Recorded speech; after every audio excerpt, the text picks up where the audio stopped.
This is the story of the one who, as a maintenance specialist for a historic high-rise, knows that vintage charm historically needs constant attention.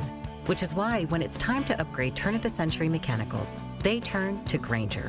With easy access to 1 million+ products and the scale to deliver when and where you need them. The right tools and supplies are never far away.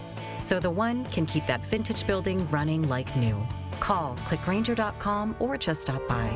Grainger, for the ones who get it done.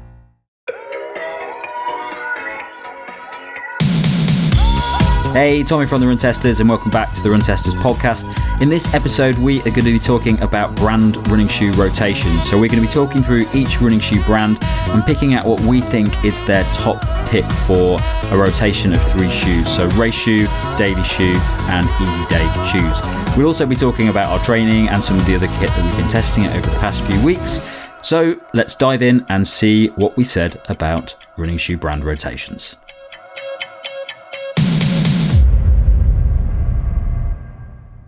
Good evening, Run Testers. What's going down? Oh, forceful start. Yeah, it's a big question. Not a lot, really. Big podcast today, so I wanted to get you alert and awake. I'm very alert, very alert. Lots going down. I've just come back from a very fun weekend in Font-Romeu with the Hoka lads, the Hoka Pro Boys. Yeah, just a brilliant weekend. Got to train up there with some of the training groups and had a fantastic time. They're all very nice. They're all very nice to me, which is good. And I'm going to do the Paris 10K with them in November. So it was great to obviously be out there. Their coach is my coach, I think, which is possibly why I was out there. And it meant very fun to see a load of elites doing the sessions I've been doing for 5 years and complaining about constant steady pace and stuff like that. It's great. But I've got a question on this. So you were training with the elites. Yes. How much worse for you than the elites? Well, I was so I obviously only had a weekend altitude. I didn't go in at full pace. So the Saturday we did a double day, and I was working with the female elites. So they have quite similar times to me. So we were just working together as a group. They were also working fairly easy. Right. And then I did the Sunday long run, and I got lost along the way, and then joined up with the guys. And obviously it was a pretty easy run, so that was fine. But so I think when I see their sessions, if I'm thinking of it, problem is I've only seen them at altitude when they're obviously doing slower paces than they would at sea level. But yeah, they were doing some pretty brutal 2-miler reps where, if I could cling on for one of the reps, they did 3 of them. If I'd done one of the reps at sea level, I think I'd have been pretty cooked. It was kind of, very fast. See, what I was really looking forward to when you told me about this was loads of videos of loads of really fast blokes, and then you just coming in at the end, like looking awful. clipping them around to lap me. When you told me about it, I was like, this is going to be great. I'm going to get loads of content. I wasn't really sure what was going to happen, so I turned up, and I was on the coach from Barcelona, because that's the nearest airport, I think. And I was, and I spoke to the guy I was with, an Italian guy, a very nice guy called Matteo. And I was going, so what do you do? He goes, I'm a pro runner. I went, so are they all going to be pro runners? And I got there, just all pro runners. I was going, okay, well, must be some kind of plan. And then later, a couple of women from Germany came who were what kind of influencers. They weren't that fast, so that was fine. So that said, none of them are marathoners. So I might have technically had the fastest marathon time there because none of them have run them. So brilliant. But no, it was amazing. It just really reminded me how nice training in a group is and how much I wish I could form a group. But it's mainly I'm the problem because I have such particular hours about when I can run. Nobody wants to join your running group. Yeah. But no, it was a brilliant trip. Like I say, it's just a really cool place to be. Immediately Google house prices for Font-Romeu. Just see how much it is. Very cheap actually. So fortunately, not really a place to take the kids just for a laugh. But yeah, great weekend. Just I'm excited for the Paris 10K now as well, and the build up to Valencia. And I've got Battersea Half this weekend. The big one. To claim the sub 70 I'm owed after I lost it in that half marathon where the course was unexpectedly short at the last turn. So 8.5 laps. Get back on those loops, back on those happy loops. I think it's like pretty much exactly 8 minute a loop, or just slightly quicker than 8 minute a loop. So yeah, just got to grind that into my head. It's just 8 of them. Don't count the first 3/4 one, right? Yeah. Don't lose. The really annoying thing will be if there's someone quicker than me and I'm not with the lead group who gets the bicycle shouting people out the way, because then you're on your own, right, fighting the crowds. I don't think that's very fun, is it? No, that's what me and Kieran probably do every time we. Yeah, but it's just a half marathon. It's not like they have the other distances at the same time, at least. But Battersea Parkrun started last week. You see that? Very quietly. I think that's going to be an absolute potential disaster, just with thousands of people. They got 250 without telling anybody. So there's going to be pretty big. It'd be interesting what happens this weekend. Because wait, I think when Run Through do events there, it's like 300 kind of max, isn't it? No, more than that. I mean, in terms of run, do you think they have more than that in a race? Run Through? Yeah, definitely. When I did the Battersea Half Marathon, there was definitely more than that. Okay, so I was just wondering how many you can fit on that loop, because if Parkrun has 1,000 people there, that's more than Run Through have, isn't it? I would say that it would be on Battersea, yeah. Although I don't know. I'd have to check. I think there's a lot more than you think on that Battersea one. Because Bushy gets 1,000. Battersea Park is notoriously the fastest place. There's already a lot of people running there every Saturday. Anyway. Battersea always do when they do the 10k and the 5k for Run Through, they always split it out at different start places, don't they, to give it a bit of. But there is a lot of people. There's probably 300 in the 10k start. Okay, so maybe that's a bit more manageable then. In my mind, I think Sri Chinmoy is only a few hundred. I just thought if Battersea Parkrun gets twice as big, it's going to be carnage. It's going to be carnage. Should be interesting to see. All right, Kieran, what have you been up to? You've for the first time in a while, you've not got anything big on the horizon, have you? I'm having a bit of a rest. It feels weird. Yeah, I think last time I was out, went and did the Five Valleys up in the Lake District. Kind of broke my duck racing in the hills of the Lake District, and for some mind in my mind, I was sure you were doing the full one. I was going, "What is he doing?" And then on your story it said, "Okay," because that's like 100 miles, isn't it? Yeah, I mean they've got it's like 180 k's. Yeah, okay. They go out in the evening on the Friday, and I have to say, hats off to anyone. It's UTMB style stuff, where it's you're just going to not only have to deal with the distance that you're running, but the conditions. Some of the descents, I just don't know how people do it on tired legs. It was hard enough. I mean, I was doing them on fresh legs. Our first descent came in probably about 15 k's in. Yeah, and by the bottom of it, I was like, I want to go home. I'm done. I don't like this. This is not You've got 4 more valleys. It's very wet. It's very slippy. I think unless you're good on the downs, there's no escape for me. I don't mind hacking. I'm stubborn. I can just get my head down and grind out the ups, and I overtake people, and then I get to the down bit, and then all of the people I've overtaken just sort of whiz past me. I had this in a race a couple of weeks ago, and there were these two guys that every time we went up a hill, that they would I'd overtake them, and on the way down they'd overtake me. But then for like the flat for about 2k, because it was like single file running, I couldn't get past them. So it's just that for the whole race. You took that well, yeah. It was a trail. I don't race trails, so I don't actually care that much. If it was a road race, I'd probably be. That's what I do that in cross country. If I need a break, I wait for the single track and I slow down so no one can overtake me, just to relax a bit. Nice. But the problem with the British hills, I found when I've done any kind of short runs, even on the downhills, because I can't descend, is because you go so slow, you get cold, right? Because it's I mean, I guess was the weather that bad? We got lucky. I mean, it rained for about half an hour, but you notice it. I remember the kit list for the Five Valleys. When I first got it, I was sort of blasé going into it, thinking I've done mountain races before. I'll just stick a 55 k's. I'll stick a very lightweight ultra vest on, stick a waterproof jacket in, and off we go. Kit list came through, and there's like 3 different types of jacket you have to take. Oh, right. And I was only like 2 weeks out, started to panic. And then when you're up top of some of the climbs, I think we went up 600 meters or so. You notice how cold it gets even when it's not raining. And it wouldn't take a lot if you were really slowing down. And that's where I think about those guys going into the 180 Ks where you're doing potentially into a second night and it's absolutely freezing. Well, you would have been wearing 6 or 7 T-shirts, would you, Kieran? I wore all that. I took 17 layers. I mean, people were running around in T-shirts up there. I wore my jacket for the entire thing. I mean, absolute minimum jacket. That wasn't. You're essentially the running equivalent of my cat Taz, who doesn't leave the house once it drops below 13, 14 degrees. But it was great. It was great. It was like I think once I got over, I basically just fell over in a big bog and got covered in mud.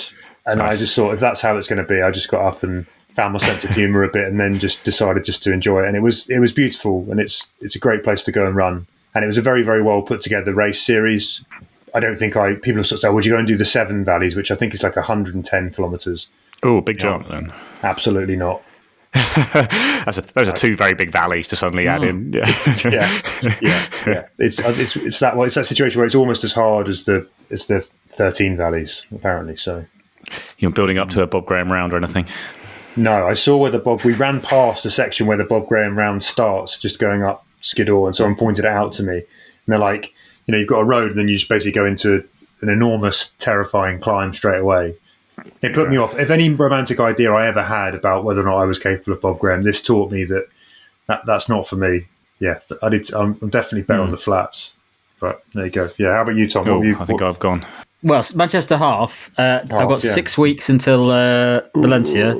So myself and Mr. Saw went up to Manchester to do the half marathon on a whim, thanks to Puma getting us some spots in that to test the Puma Deviate Nitro Elite 3. I used to live in Manchester like 20-something years ago, and this is the first time I've been back since then. So it's quite interesting to head back. I'm going to be going out twice because I just did the half, and now I've got the marathon in 5 months as well. So spending a lot of time in Manchester at the moment. They've changed the finish for the.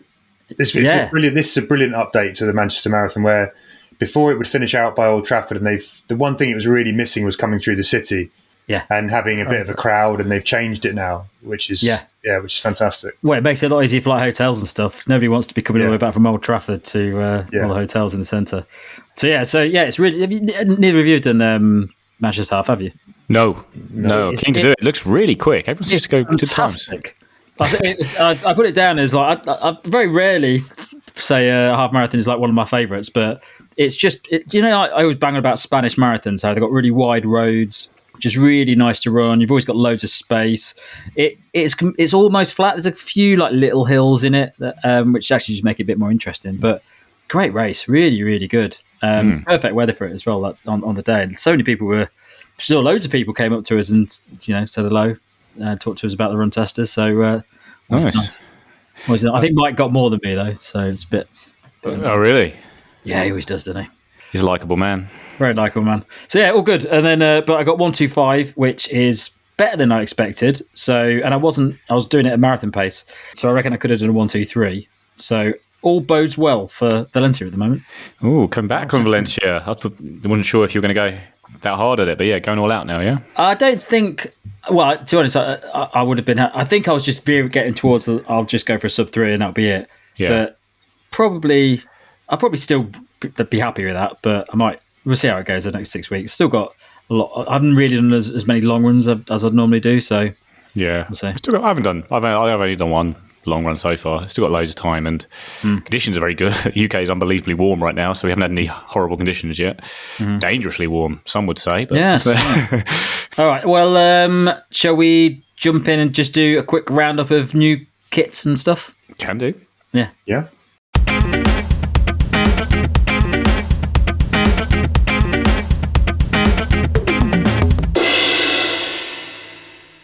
Right, so we've got a big podcast this time, so we probably won't go into too much depth with these things. But anything you've tested over the past few weeks that you want to bring up?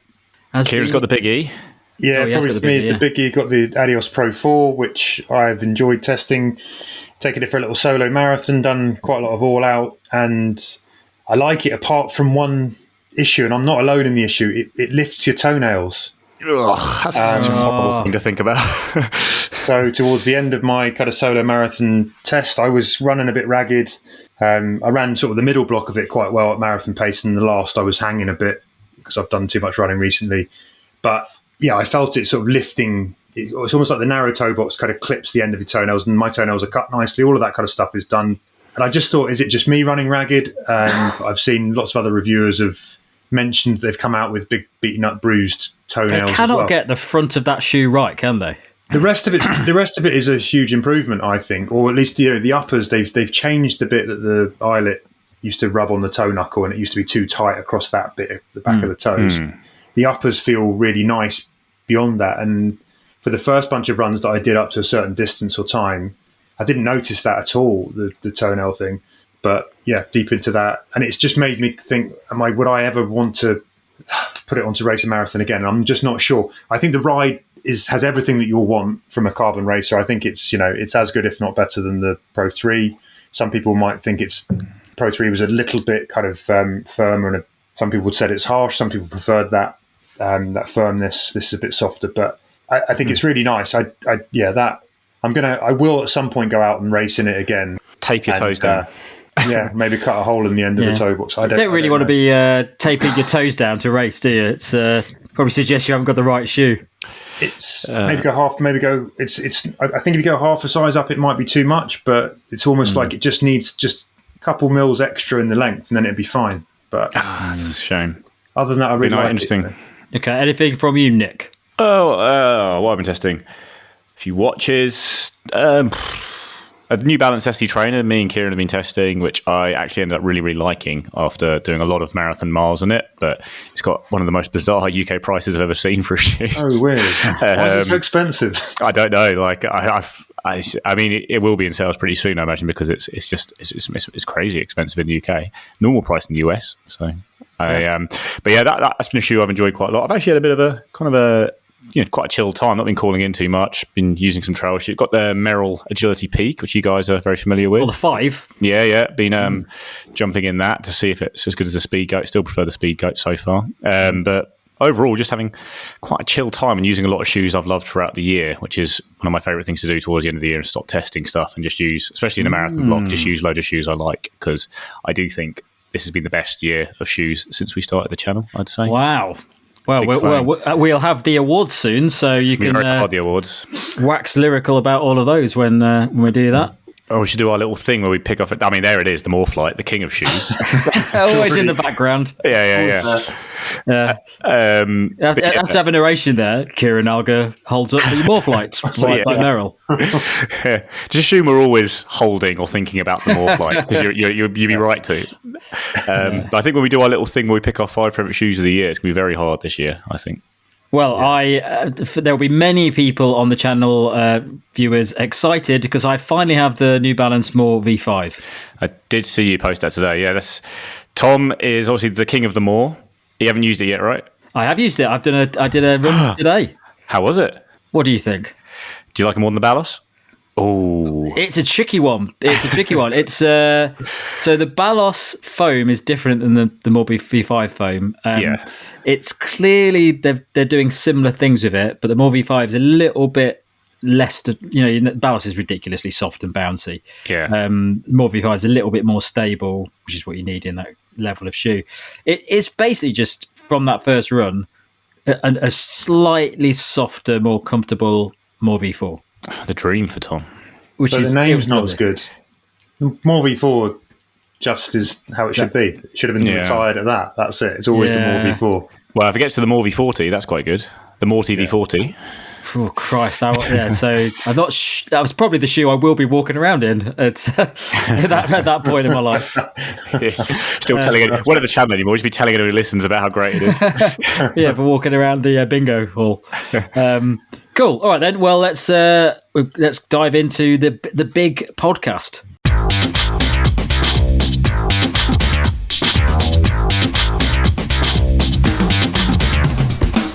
Right, so in this episode, we are going to be talking about our brand rotations. So I don't know anything about this. Nick's been organising this. And he's going to be taking us through all the different brands and what shoes you can get from them. So Nick, do you want to explain what this whole video podcast is about? Yes, so basically the idea is to give a rotation for each brand. So that's an easy day shoe, a daily trainer / fast training shoe, and then a race day shoe from each brand. So picking out the best kind of 3 shoe rotation from each brand. We're not doing every single brand here. I think we're going to do 8 or 9 in full, which are the brands we've tested enough shoes to do that with. And then we've got kind of a best of the rest category, because for brands like Ultra or even Mizuno, not necessarily tested enough shoes to give a full rotation. So also it will just take way too long. It's already good. I'm already worried about how long this is going to take, but I've basically picked the rotation of 3 for us so far based on what I think you guys like and what I like. And then we're going to discuss it and see if there's anything that I've missed and go from there, basically. And it was going to be in alphabetical order, but I was doing it off the top of my head, and I managed to get the first 3 in roughly alphabetical order, and the rest are just brands. So that'll be fine. Okay. Perfect. So the first one is Adidas. Put it that way. So I hope this will explain what the situation is. So we're going to need an easy day shoe, a daily fast shoe, and a race day shoe. So easy day shoe I've gone for here is the Supernova Prima, a shoe that we tested this year that we like. It's a upgrade on things like the Ultra Boost we've seen in the past due to a better foam, a bit more light. Generally just a good easy day shoe. Daily shoe / fast shoe, only I've tested the Adidas Boston 12, but I think it's clearly the pick here. It's like a really good value kind of super trainer. And race day shoe, only Kieran's tested it, but the Adios Pro 4 seems to me the best option here, assuming we're not going to put the Pro Evo in, because I don't think that's really a consumer shoe, right? So what do we think of that? I think Supernova Prima is probably the one we can discuss here, because the rest, Kieran will have to take you through the Adios Pro 4, but Supernova Prima I think is better than the Rise for this one, do you think? I haven't tried it. Yeah, Thanks, Tom. I think for easy days, it's a bit of a wider platform, a bit more comfortable, a bit more cushion. Just feels a bit more forgiving. The rise maybe is a little bit firmer, stiffer, a bit harsher maybe. So overall, the comfort from the Puma comes through over the rise. I didn't mind running in the Ultra Boost 5. I didn't have the 5X.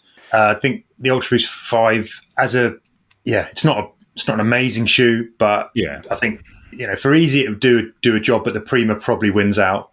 Yeah, I quite like the 5 as well. I think the 5X hasn't got a cage, hasn't it? A midfoot cage. So probably pretty similar. And then obviously the Rise could have been the Daily Trainer, but we've gone for the Boston as it's got the rods in there. It's a bit light, a bit more sparky. There's other options like the Adios, which is I think a bit too lightweight for most people to use as a daily trainer. Same for the Takumi, which then leaves the Adios Pro 4 as, a pretty clear standout. Well, you've also got the SL2. Oh yeah, Tom, you're SL2 man. Yeah, of course. The SL2. So in some of the comments that when we did that video, some people were saying that they much preferred it as their daily trainer to the Boston 12. So there we go. Yeah, so that's a very good value shoe, right? It's very good value. I think it's £110 normally, but I bought it a month and a half ago, and it was like £80, and that was 2 months after release. So it's probably going to get cheaper now. So that is a really good shoe. It's probably not as cushioned as the Boston 12, so that's probably where your decision comes when you're picking that as a daily shoe. Both good options actually that turn up in sales a lot. So I think if you could go sneak to 4 shoes. But let's move on from Adidas, because I would say that's the one we have the least discussion about, because there's a lot of shoes there that only one of us has tested. And on to Asics, where we've all tested like all the shoes. And then we can have a good discussion about the Easy Day shoe. I've stuck in the Kayano 31 because I actually really like it. I prefer it to the Nimbus. I think I enjoy the extra support you get from it. I've picked the Superblast 2 as the fast trainer. We have not tested the Magic Speed 4. That is a problem here, but I think the Superblast 2 is probably the best all-rounder daily trainer. And then we've gone for the Metaspeed Sky Paris. I think that's a pretty clear choice. Kieran and I have got a marathon PBs in that shoe. Tom likes it as well. But yeah, what do you think of this rotation, guys? Yeah, the only I think definitely Superblast 2, definitely Sky Paris. I'm probably going to use that for Valencia. But yeah, the cushioned one's the only one that you probably have got a bit of debate on. I would actually go for the Gel Kayano 31 as well, just because I don't think there's much in it. And I do like that slight bit of extra stability when you need it. But yeah, I agree with you, Nick. I think you've gone for the right ones. Nova Blast is definitely a good shoe though, right? Yeah. That's I guess that's the one thing and whenever we talk about Easy Day shoes, it's something I sort of caveat where I don't mind running in a shoe that's perhaps deemed a little bit stiffer or a bit firmer or whatever. There's not quite so much of that kind of pillowy cushion.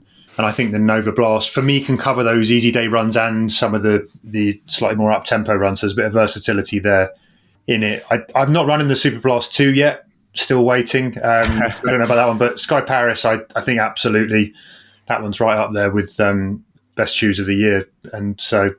yeah, I don't mind the Kayano 31. I think just for me, my preference would go for something a bit kind of maybe lighter than the Nova Blast, or I think the Nimbus 26 if you want a bit of cushion. I think Nova Blast could sub in for the Super Blast or the Kayano. Really, it's a really good shoe. Definitely, I probably would use it like that for easy runs as well. But it's a great shoe. And then we have tried the Edge Paris. I think it's very similar to the Sky Paris. It just feels a bit different. I prefer the feel of the Sky. You might prefer the feel of the Edge, in which case, if you can test them, go for it. But both amazing shoes. Just the Sky Paris is the one that's felt the best to me.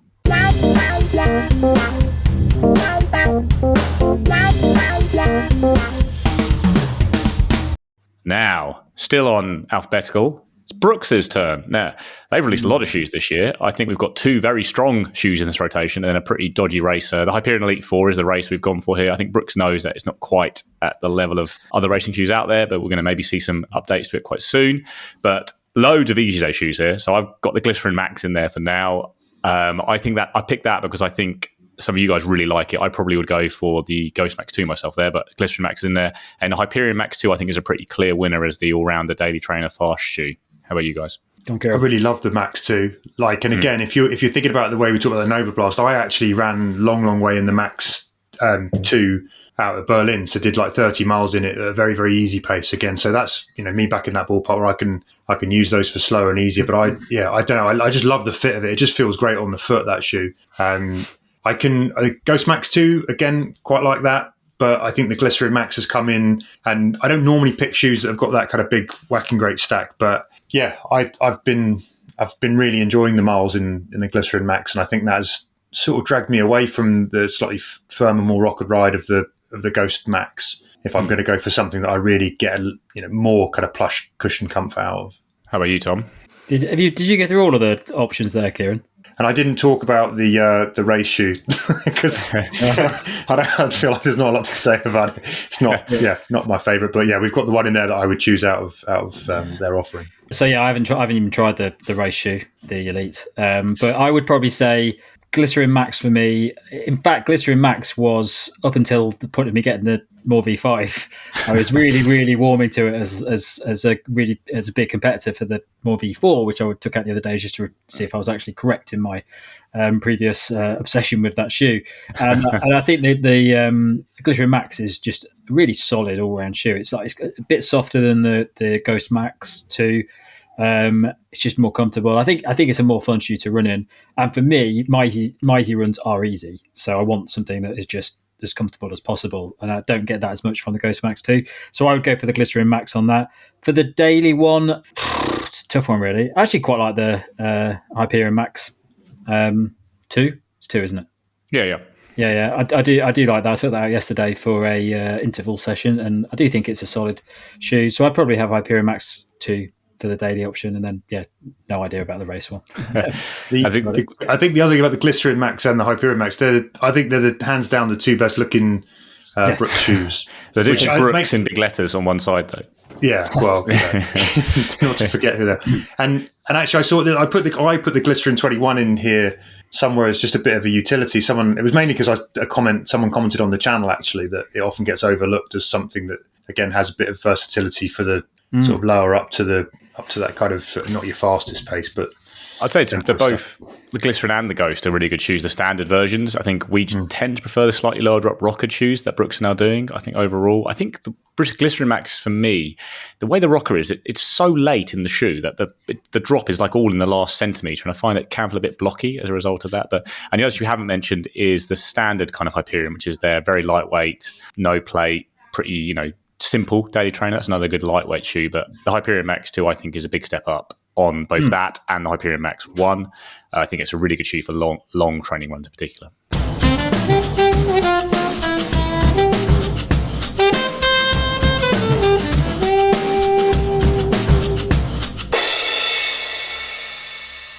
Right. Next up, we've gone on to Hoka, who I think have had a stormer of a year and released loads of shoes that I think have gone into near my actual rotation, but for their rotation. So the cushion shoe is a bit tricky because I think I'm the only one who's tested the Skyflow so far, which I think is basically an upgraded Clifton. None of us are big fans of the Bondi, I believe. And then the daily, fast shoe, the kind of super trainery thing, the Mac X2. Is maybe my standout shoe of the whole year. Max 6 also very good. And then race shoe got the Rocket X2 and the Cielo X1. I think they're two shoes that do quite different things well. The Rocket X2 is the kind of lightweight, very nimble, very fast shoe, and the Cielo X1 is really bouncy, really fun. I kind of prefer that as a shoe, so I've gone for that over the Rocket, but certainly a lot we could talk about with this rotation. Go on, Kieran. I've barely tested any of these, so Kieran, you give that. So again, I've not been in the Skyflow, but I guess... And this is one I get called out for. I see people pin this as, but I guess the other one is the Skyward X, which people say it's like a fast training shoe, but Hoka will almost say it's like a slow training shoe. I wouldn't wear it for fast. I don't think it's very good for slow. So, I think it's a bit too wild. There's not enough stability in it for me. I find it hard to control for wanting to do in those easy days. But Mac X2, I totally agree with. I think that's a cracking shoe. Would happily do all my fast training and up to kind of half marathon racing even in it. Yeah, I think it's not really good racing alternative. I have raced in it and done fast times in it. So I've not run in the Cielo X1. I do like the Rocket X2 though, and I think the way you described it kind of speaks more to the way that the shoes that I look for in running shoes. So something a little bit more nimble and a bit more precise. But I haven't had the experience with the Cielo X1. And then the Max 6 is such a good shoe. And I think we've talked about this a lot. We tend to not necessarily go for bigger shoes. I would be very happy using the Max 6 as my easy run shoe in a rotation. Like right now, actually, I'm picking between the Max 6 and the Skyflow a lot for easy runs. And I use the Max 6 a lot recently, and I think it's very comfortable. But the Skyflow is probably the one that I think will be seen as more of an easy day shoe by people at large in general, and I think it probably is better for that purpose. But that is a great all-rounder shoe. And that would sub in for the Mac X2 if you don't want a plated shoe, I guess is how I put it. It's funny, they've all the brands have got these shoes that actually, if they're almost in that kind of bottom chunk of your training from easy up to a certain pace, there's a shoe that could, if you only want to buy one, could do that job. And the Max 6 feels like that to me, If you don't, I wouldn't use it for easy days. Okay. But Skyflow's it's quite similar, just a bit more cushion, basically. So it probably fits the bill a bit more. Clifton's probably slightly squishier, but feels a bit lower to me a little bit. Yeah, but the Clifton's another really good shoe. Again, there's a lot going on. I think the racing end of things, the Cielo X1's a bit heavy. The Rocket White X2 maybe is a bit too kind of direct and firm for marathons for some people. But yeah, a couple of really good shoes.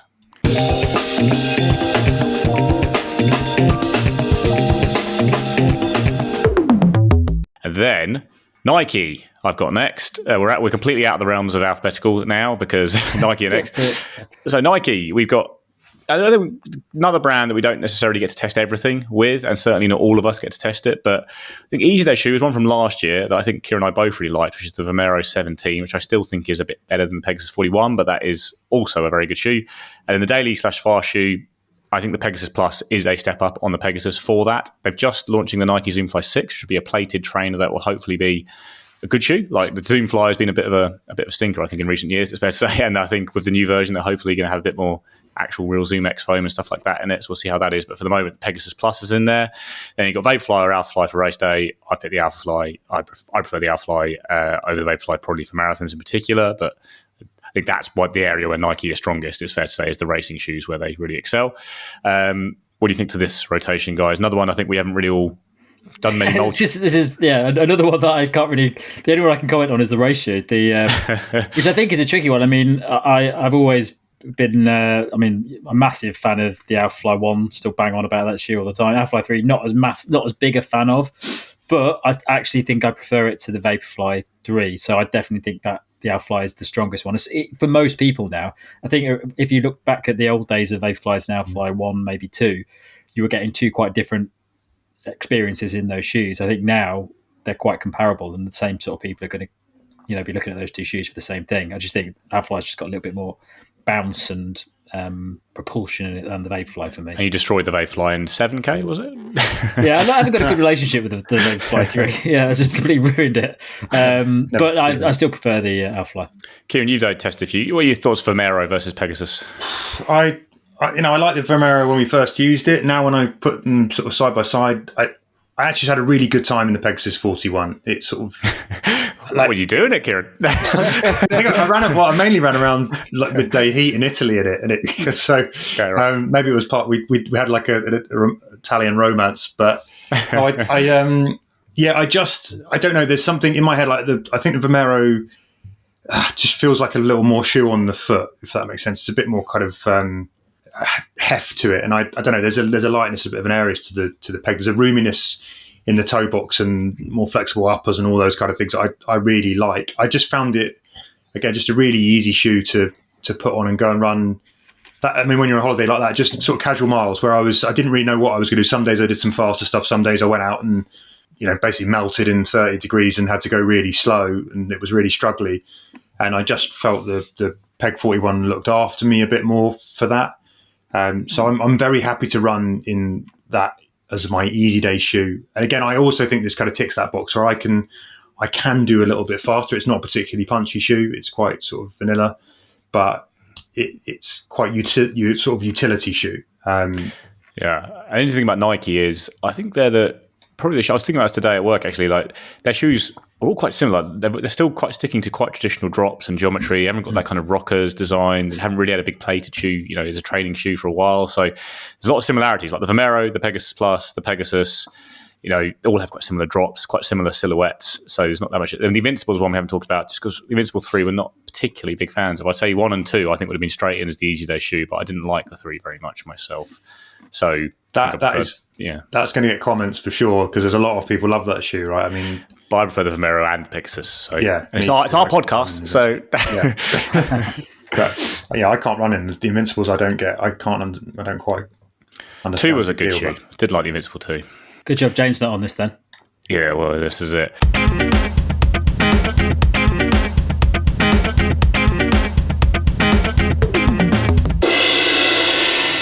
changing of seasons can affect how you feel. 1 in 5 people experience some form of depression, no matter the time of year. At the American Psychiatric Association Foundation, our vision is to build a mentally healthy nation for all. Visit mentallyhealthynation.org to learn more.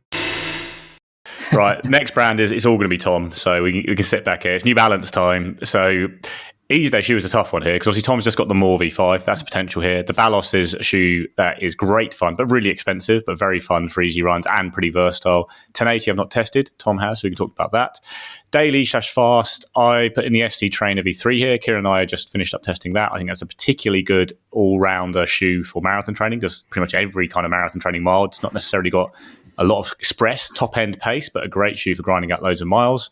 That's a plated shoe, that is. And then for the race day, we've got the Pacer 2 and the SC Elite V4. I think the SC Elite V4 is probably the most... it's a shoe that most people get on with. The Pacer V2 is a bit lower stack, a bit firmer. I probably slightly prefer it to the Elite myself, but I think the SC Elite V4 is probably the one to put in. Tom's got about 7 pairs, so he can talk about that as well. Go on then, Tom. Hit us with your New Balance. What do you want to get? What's the Easy Day shoe here then, Tom? Because this is tricky. Easy Day shoe is a tricky one because there's a few that crop up in the New Balance realms. I would say it's going to be between the... I wouldn't put the Balos in for Easy Day. I'd put that as a daily shoe for me because I use that for a lot of my interval sessions and stuff. That's sort of my equivalent to the Saucony Endorphin Speed range or something like that, but without a plate. So for the Easy Day, I would go for definitely the More V5 if you like cushioning. That shoe is really, really comfortable. It's probably my favourite Easy Day shoe after one run. We'll see how it goes after the more. But so I'd put that down for Easy Day. But I think that something like the 1080 V14 is probably more accessible for some people. There's a lot of cushioning in the More V5. I think the 1080 V14 might actually be better for some people. Like you, Kieran, you might prefer the 1080 V14 because it's a bit firmer. Still got loads of cushioning in it, but it's just a little bit more accessible, a little bit more stable.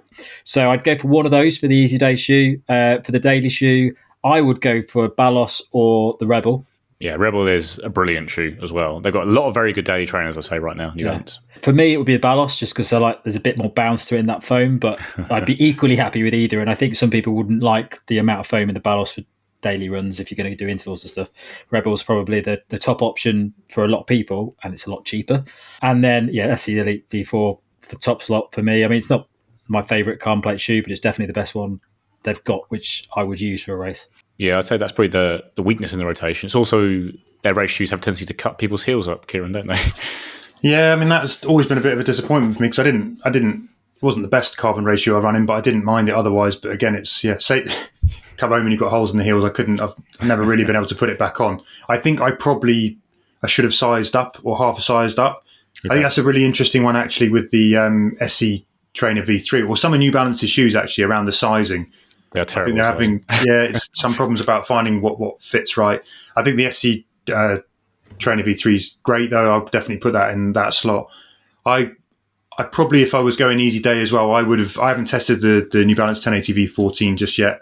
But I definitely would have picked the 13. So if the 14 is more of the same with a little bit more cushion, I don't know. Is it? Yeah. Did you say it's more cushion? Firmer, slightly firmer, which is why I think you'll like it. Yeah, well, that would probably kind of definitely sort of feed into how I like the shoes as well. So that's, I would kind of agree with those. Yeah, don't know about it's a difficult one for the race shoe because again, it's one of those where everything else I think sort of felt good apart from the fact that it makes holes in you. Yeah, interesting brand. I think their race shoes are not quite as good as the other brands, but definitely the Daily Trainer. They've got 3 great shoes that have come out this year. Pricing's a bit wild on some of them, particularly the SC Trainer, but good actual performance for sure.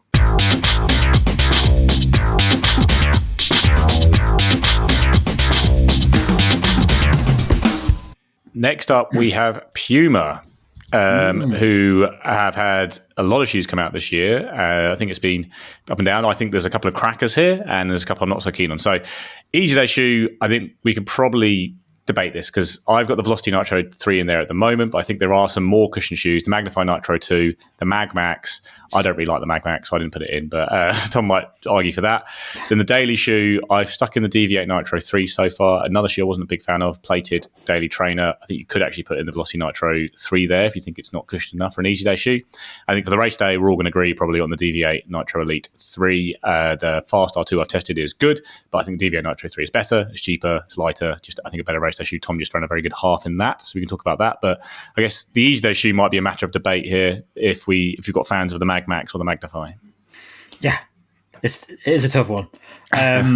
Magnify, I really like the Magnify. I think it's solid, very stable, very comfortable cushion shoe. I think the Mag Max has a little bit more to it. It's obviously got a bit more foam, a bit more bounce in it. It feels a bit softer.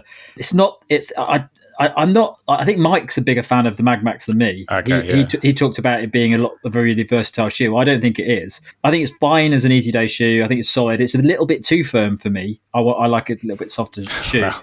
Such a soft shoe, Tom. Come on. Well, yeah, but it's a very sturdy, all round, well balanced, chunky shoe. Definitely nice and accessible. In fact, all of the Puma shoes are accessible for easy days for most people. Yeah. I would probably, for me, I'd put the Mag Max in because I think it's probably the nicest ride for me out of all those three. The daily shoe, I'll go for Puma Velocity Nitro 3, which is a good one because it's so cheap in comparison to other shoes. So that's a nice one to have in there. And I do still use that shoe quite often, and I don't need to. I've tested it already. And Puma Velocity Nitro 3 Elite. Deviate Nitro Elite 3.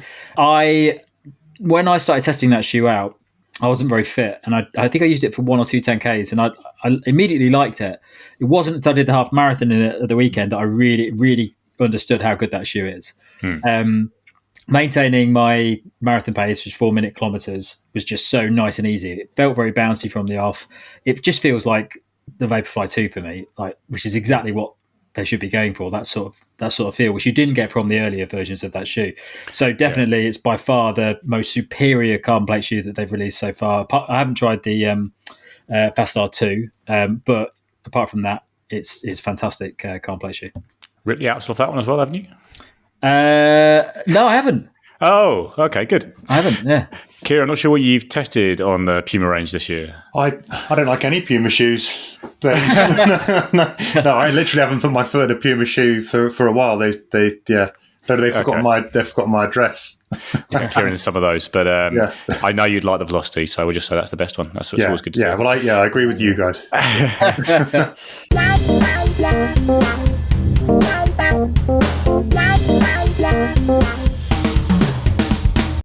Right, Saucony next, brand with a lot of very, very good shoes. So I think there's some debate to have with the Easy Day shoe. I think we can choose here between, I think, the really, really cushioned Hurricane 24, which is the big, very cushy shoe. I really love it, actually, and I don't really tend to go for such cushioned shoes, but I really like that. Or you could go for something a bit more kind of a versatile cushion trainer like the Ride 17, another very good shoe. I think none of us are huge fans of the Triumph 22, so that's not in the contention here. Daily Fast seems an absolute no-brainer here with the Endorphin Speed 4. Just seems to have that locked down, as one of the best options from any brand. And then for race day, so the Endorphin Pro 4 has obviously come out this year, a shoe we like a lot. The Elite V2, the Endorphin Elite, we haven't tested yet, but it is out there now. They are still launching new colours of the Endorphin Elite V1, which is the other option you could look at here, which is more expensive, I think faster than the Pro 4, but maybe a little bit less accessible. So I think it's a bit of a toss-up there, but I'll let you guys decide over that. And I think Kieran's going to tell us why the Ride 17 should be hitting instead of Hurricane. Well done, Kieran. Yeah, I mean, I've not run in the Hurricane, actually, but for the same reasons I quite like the Pegasus 41 and a few of these other shoes. I just think it's another shoe that if you don't want something that's really big and over cushioned, it just feels a bit more. They're not minimal, but in the world we're in now, they're kind of a bit more direct and a bit more natural. I think there's relies on a kind of nice rocket ride. It's got a really easy fit. It's just another one of those shoes that I find very, very sort of instantly disappear. It's very easy to put it on and just go and run almost anything in it and forget that you're wearing it. It delivers for me just enough cushion without sort of feeling like it's a too big a shoe on the foot or too heavy or too clunky. And it soaks up enough of the road, and I can run slow. I can run up to kind of mid pace in it, and I think it's pretty well priced as well. Love the way the uppers feel. All of those things. It ticks those boxes for me. It could, and if you don't want to use plate shoes, that could slip in as a daily as well. I think it's fair to say. Yeah. Tom, do you have a preference on Easy Day shoe here? Triumph 21, I guess. Well, if we're going for the most recent ones, actually the Hurricane. Yeah, Hurricane. I really like the Hurricane. Great shoe. And what about the Racer? What would you guys pick out of the Pro 4 and the Elite V1? I guess we haven't tested the two. It's a tricky one. I don't really like the Pro 4. I've raced in it like twice now, and I only did that for testing purposes. I've never wanted to pick it up again for any sort of race. I just don't think it has, and that's coming from somebody who was obsessed with the Pro 3. I got all my PVs in the Pro 3. I still take the Pro 3 out sometimes if I'm doing like a faster session, and I'd much rather wear that than the Pro 4. I would say that for most people, I think the Pro 4 is the best option of the current generation of shoes that they've got, because the Elite is really a weird shoe to run in. I think if you were a beginner or if you're not used to complex shoes and you put on the Elite, that's going to be a very dangerous shoe to wear. But I would say that for me, I would definitely pick the Elite as my race shoe, just because even though I find it a bit uncomfortable, I'd still much rather wear it than the Pro 4, which I don't really enjoy wearing at all. Yeah, I don't feel like there's enough difference between the Pro 4 and the Speed 4. It's just there's not enough of a difference. If I was going to race even that, I'd probably go Speed 4 in it for me. But the Elite, I have run long miles in that and raced in it as well, and I think it just feels more like it's a more energetic shoe. I think it's a bit more harsh, and I think Tom's right. There's some people might not get on with that over longer distances. I think if you're a newcomer to the marathon, I can see the Pro 4 being less of a risk. But I don't now actually even sort of I think about the Pro 4 up against shoes like the New Balance SC Trainer V3. I'm like, actually, the SC Trainer V3 for me, if you're a first timer going in to run a marathon, you're looking at 4 hours plus. I would say I rate the Pro 4 a bit more higher than you two. I think it is a pretty fast shoe. I've done some very hard marathon sessions in that shoe, and I was pretty impressed actually by the pickup off the forefoot. I think the Elite is a faster shoe though, but definitely harsher. I'd agree with you on that. So the Elite V2 is meant to be really soft, almost dangerously soft. Now we're talking my language. Some of the squishy, the squish videos on that look pretty wild. So that might end up being inaccessible in a different way. But yeah, I think. But the rest of Saucony's rotation, daily, easy, some of the best shoes on the market, easy. Race shoes. Yeah. I think the other brands maybe a little bit ahead of them, but pretty good though.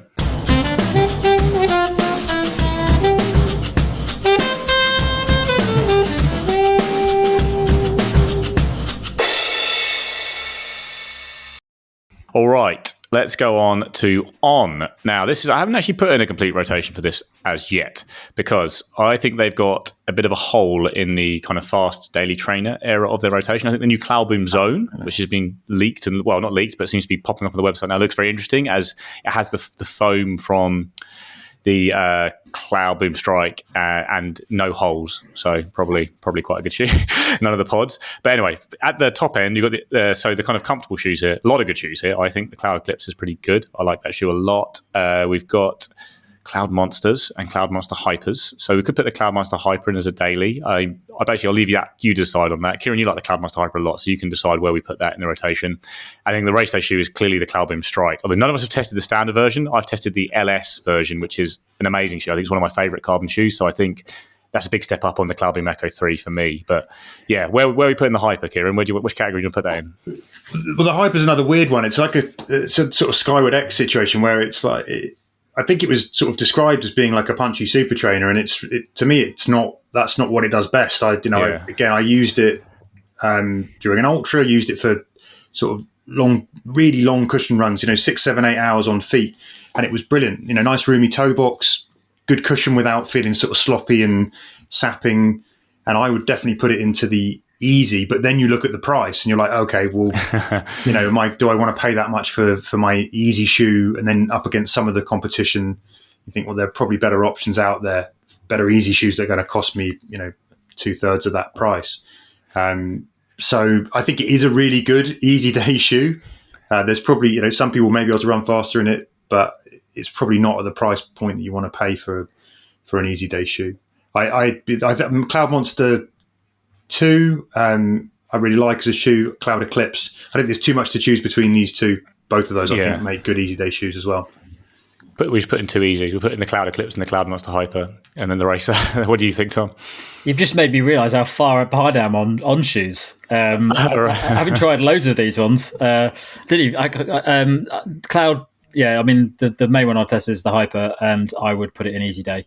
Got the Cloud Surfer, actually, which is the Cloud Surfer Next we haven't tested. The Cloud Surfer is a lot lighter than a lot of the other shoes, so it does have a bit of a pickup speed, but it still, to me, feels best cruising around as a daily trainer. But yeah, if that was classing that as a shoe that we could have based on this generation, then I would probably more likely use that as an easy day shoe than the Cloud Hyper.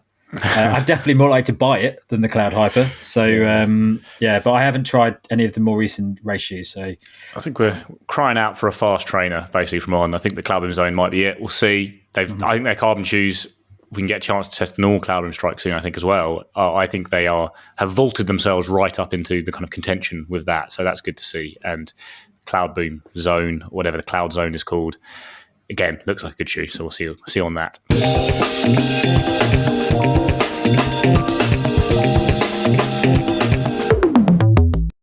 And then we've gone to the best of the rest category. So there's a few brands here that I don't think we've tested enough to have full rotations necessarily. So we've got Mizuno, Altra, Under Armour, Kipron, Salomon. So I think there's some really good shoes from these brands. And I think we can talk about a lot of different things here, but I don't necessarily think I could name a good rotation for each of them. So a couple of, I think, stalwart picks from these groups. I think the Mizuno Neo Vista is an amazing daily shoe or even easy shoe. I think that's right up there as one of my favourite new shoes of the year. So that's, I think, going in this best of the rest rotation. Correct. I've got the Salomon S-Lab Phantasm 2 as the racer here. I think it's a really good racer. It's a bit overpriced. I think it does have a bit of a Vaporfly 2 feel to it. It's slightly lower. Well, it's not lower stack, but it feels a bit more direct than some of the shoes. Really good shoe, that. Easy Day shoe. I've not got anything in here. I mean, the Under Armour Infinite Elite's not bad. Kipron have got quite a good KD 900, but I haven't picked an Easy Day shoe here yet. So I thought I'd leave that to you guys and also to choose, obviously, the other categories if you disagree with my picks. What we're choosing here? Choose all of them, mate. You went so quickly through all that. Yeah. Well, I haven't picked an Easy Day shoe, so you've got to pick one from those brands, and then you can debate my other picks. I've not tested a Mizuno Easy Day shoe for a long time, so the only one I have frame of reference of is the Neo Vista, which I would use for Easy Days. I would use it for most of my runs. It's a fantastic all-round shoe. What are the other ones you had there? Ultra Ford Experience. That's quite a good shoe. Yeah, I tried that. Not bad. Kipron, he's actually Salomon. Oh, the Aero Glide from Salomon. Not a bad shoe.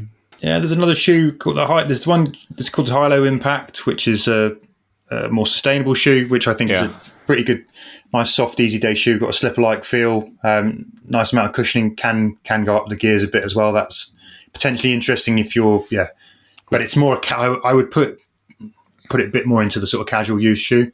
What about the Condor? I've only used that once. That's that's a fairly okay easy day shoe. Actually, the Condor 2s, that's one of the in terms of a bigger cushioned, softer, eco-friendly shoe. Actually, that one does drop in as a it was the first time you put one on and thought actually the Hilo and the Condor are both shoes that before you put on sort of eco-friendly shoes and they felt like bricks. They're very firm, very hard, even for me. And those two buck that trend for sure.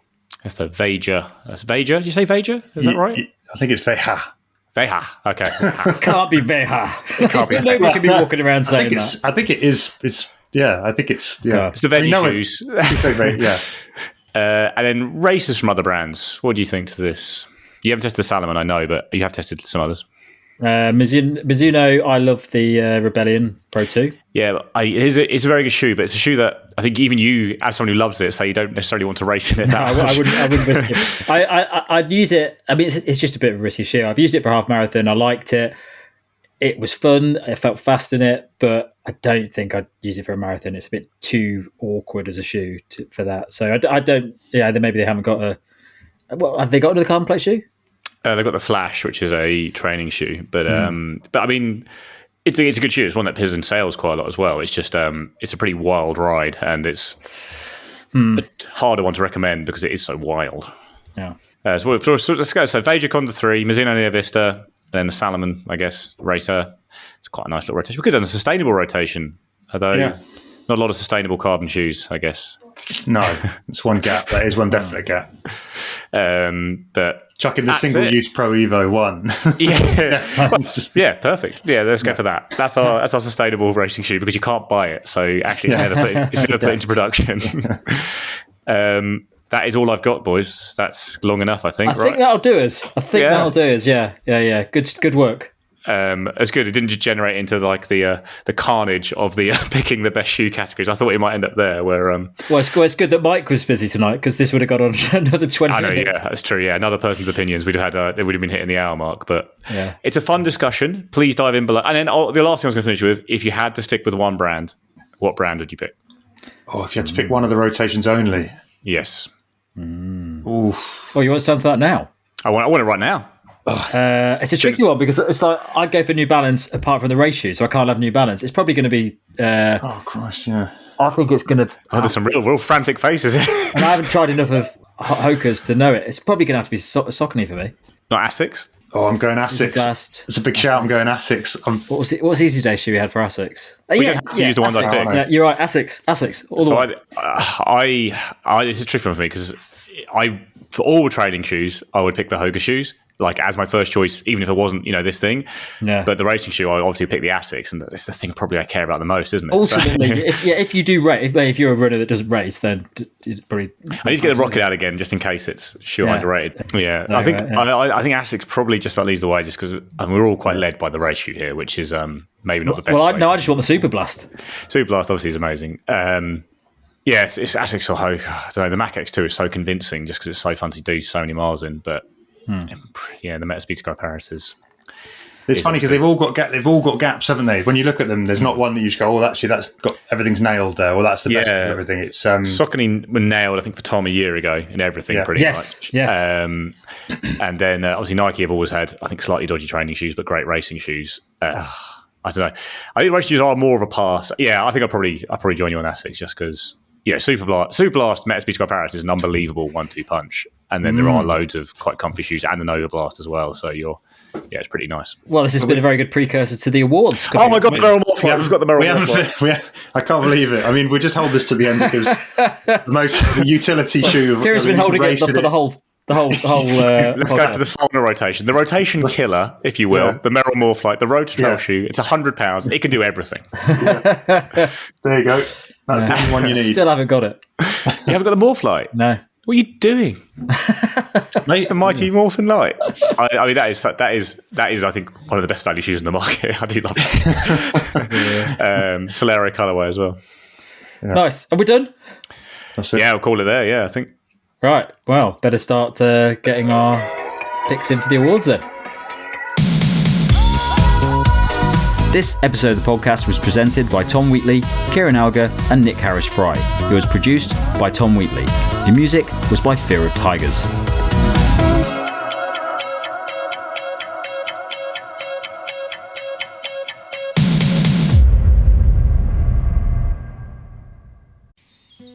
The sun's shining, birds are singing, and all feels right in the world. Until the season changes and suddenly you lose your motivation to get out of bed. In fact, 1 in 5 people experience some form of depression, no matter the season or time of year. At the American Psychiatric Association Foundation, our vision is to build a mentally healthy nation for all, because we want you to live your best life and be your best you all year round. Please visit mentallyhealthynation.org to learn more.